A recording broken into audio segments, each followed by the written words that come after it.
Hello and welcome back. Welcome back to the channel. It has been a long old while, but we're back at it. And today we are re-diagnosing this Dewalt table saw. So what I had wrote down in my notes was that the field core had failed.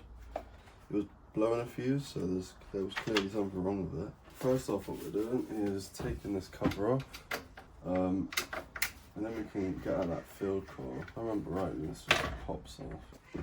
So a problem that all electric wired tools anyway have is, it's not focusing, they've all got points on them where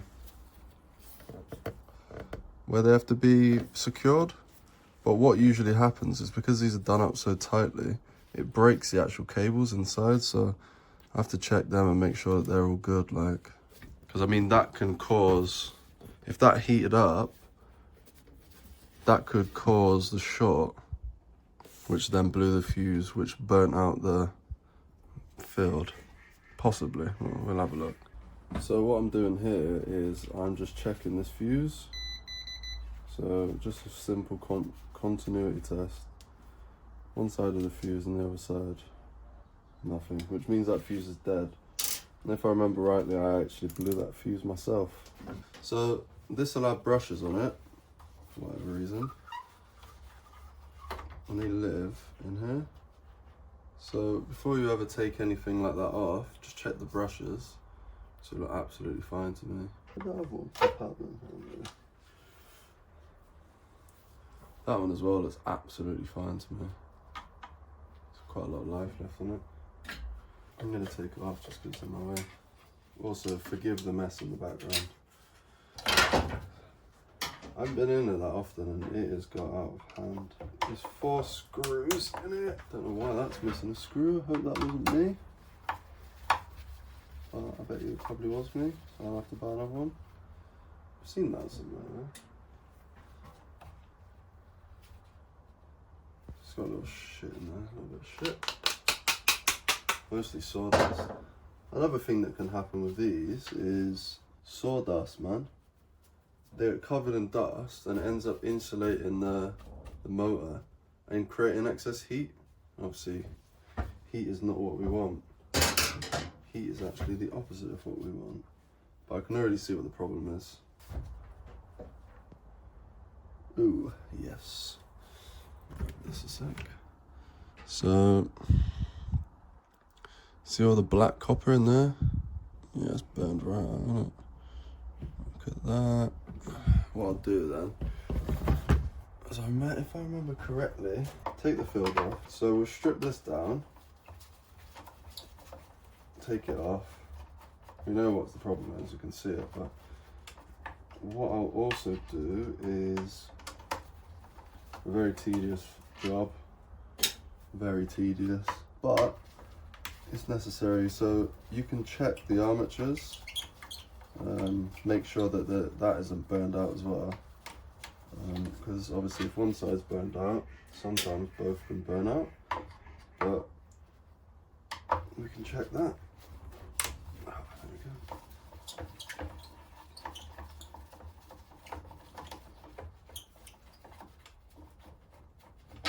Fairly simple doing stuff like this.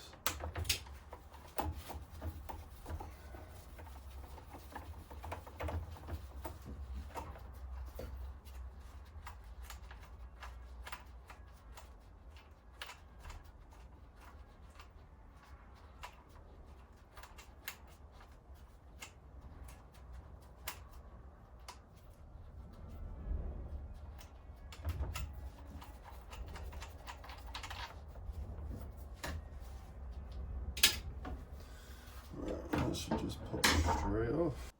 So you can see how badly burnt that is. That should all be the same colour as the bottom bit, but as you can see, it is proper burned out. Which is good and bad. Good because that's the problem. And bad because need a new one. Right, I got this little clip out and they just slide out they should just slide out. I knew they should just slide out, but it had to fight me to the death, didn't it? So I'll pop that out there. So now what I'm gonna have to do, I'm gonna have to find my long nose pliers and pull these out. Do not use a flathead at home. Now what we can do actually, whilst we got this off, is, so the poles on this are actually different. So they'll be across. Yep. And if we check it without the switch on, should be nothing. Also nothing. So the way to check armatures is to measure the resistance across. Put that there so you can see it. Can you see it? Yeah. So you're measuring the resistance across each magnet, and it should be uniformed all the way across. So let's say 1, just as a reference. And then it's a real tedious job, but you go all the way around it, and you should generally get close to the same readings. This one, as I moved into a different locale, I seen was actually burned all the way across there, which is obviously from the field burning out. But just as an example, the damage there is so great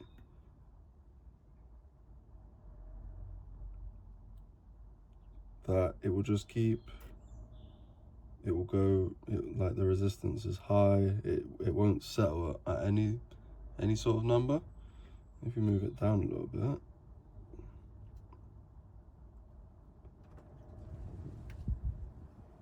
it comes back in. But because now what you've got is that contact, that magnet there, and this magnet next to it, from the looks of it,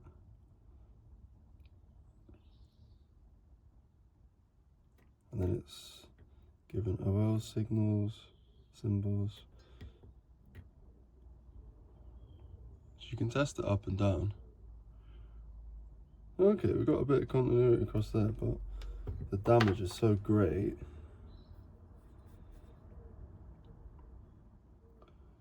that, yeah, that'll have to be replaced. Unless that is literally just, because it doesn't look very like burned in any of the coil, that's the thing. But that's enough to stop it from working. I'm just wondering, could you potentially scratch something like that off?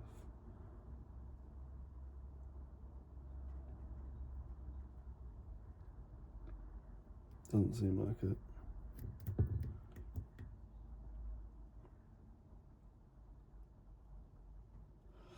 But yeah, that's the gist of it. I'm gonna need another one of them. What you can also do is test the commutator. So it's the exact same process. Very tedious.